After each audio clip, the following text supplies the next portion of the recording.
इन दो कारणों से भगवान राम ने ली थी जल समाधि। जाने उसके बाद क्या हुआ अयोध्या का हाल।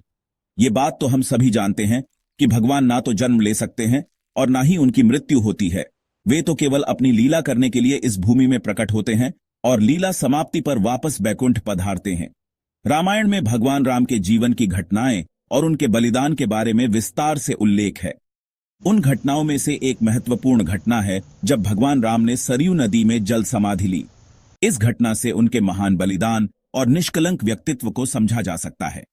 तो आइए जानते हैं भोपाल निवासी ज्योतिषी एवं वास्तु सलाहकार पंडित हितेंद्र कुमार शर्मा से उस पीड़ादायक घटना को जब भगवान राम ने बैकुंठ गमन के लिए सरयू जी में जल समाधि ली। पहली कथा के अनुसार जब माता सीता ने पवित्रता की परीक्षा देने के बाद भी भगवान श्री राम से त्याग किए जाने की पीड़ा सहन की थी, तब उन्होंने अपने दो पुत्रों लव और कुश को भगवान राम के पास भेज दिया। इसके बाद माता सीता ने धरती में समाने का निर्णय लिया। भगवान राम इस दुख को सहन नहीं कर पाए और यमराज की अनुमति से उन्होंने सरयू नदी के गुप्तार घाट में जल समाधि ले ली।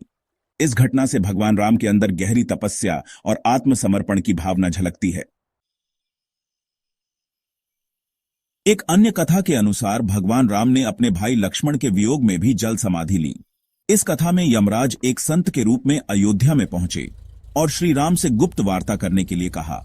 लक्ष्मण, जो भगवान राम के आदेश का पालन करने के लिए प्रतिबद्ध थे, ऋषि दुर्वासा को कक्ष में प्रवेश नहीं करने देते हैं, लेकिन ऋषि के क्रोध के बाद लक्ष्मण ने अपनी जान की परवाह किए बिना उन्हें अंदर आने की अनुमति दी, जिससे भगवान राम का वचन टूट गया।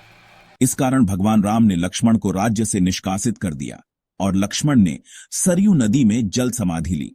इसके बाद भगवान राम भी दुखी हो गए और उन्होंने भी जल समाधि लेने का निर्णय किया। इन घटनाओं से यह सिद्ध होता है कि श्री राम का जीवन त्याग, बलिदान और धर्म के प्रति अपनी निष्ठा से भरा हुआ था। उनका जीवन प्रत्येक व्यक्ति के लिए आदर्श और प्रेरणा का स्रोत बना हुआ है। भगवान राम ने ली महर्षि वशिष्ठ से आज्ञा। रामावतार की सभी लीलाओं को समाप्त करने के बाद भगवान राम बैकुंठ वापस जाने की आज्ञा लेने अपने कुलगुरु महर्षि वशिष्ठ के आश्रम पहुंचे और गुरुदेव ने उन्हें आज्ञा प्रदान की। उसी समय सभी अयोध्यावासी वहां पहुंचे और भगवान राम से उनके साथ बैकुंठ जाने की विनती करने लगे। उन्होंने कहा, अगर राम उन्हें साथ लेकर नहीं जाएंगे तो वह सब उसी क्षण अपने प्राण त्याग देंगे। यह बात सुन महर्षि वशिष्ठ बोले, यह प्रजा कोई साधारण प्रजा नहीं, बल्कि आपके अपने लोग हैं।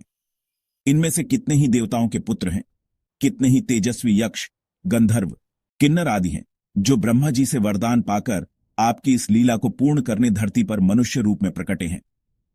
तो अब आप इनकी इच्छा पूर्ण करिए प्रभु। भगवान ने बनाया चतुर्भुज रूप। यह सुन भगवान राम ने उन सबको साथ जाने की आज्ञा दी, जिससे समस्त प्रजा में खुशी की लहर दौड़ गई।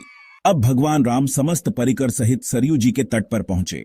उसके बाद जैसे ही भगवान राम ने सरयू जी में प्रवेश किया, तभी ब्रह्मा जी ने प्रकट हो भगवान को अपने चतुर्भुज रूप में आने के लिए कहा, जिसका दर्शन कर वहां मौजूद सभी लोग लाभान्वित हुए और उसी क्षण भगवान श्रीहरि के वाहन गरुण वहां आ पहुंचे तथा भगवान उस पर विराजमान हुए। सभी को दिया इच्छा पूर्ति का वरदान।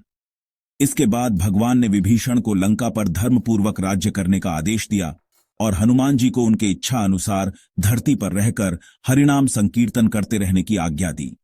जामवंत जी को द्वापर युग के अंत तक धरती पर रहने को कहा और सुग्रीव को उनकी इच्छानुसार अपने साथ चलने का वरदान दिया। बताया नाम संकीर्तन का महत्व। भगवान ने ब्रह्मा जी को समस्त दिव्य प्रजा को भी उत्तम लोक प्रदान करने का आदेश दिया, जिसके बाद भगवान श्री हरि समस्त परिकर सहित बैकुंठ को पधारे। भगवान ने जाते जाते कलयुग में नाम संकीर्तन का मंत्र भी दिया, जिससे सुलभता से भगवत प्राप्ति होगी।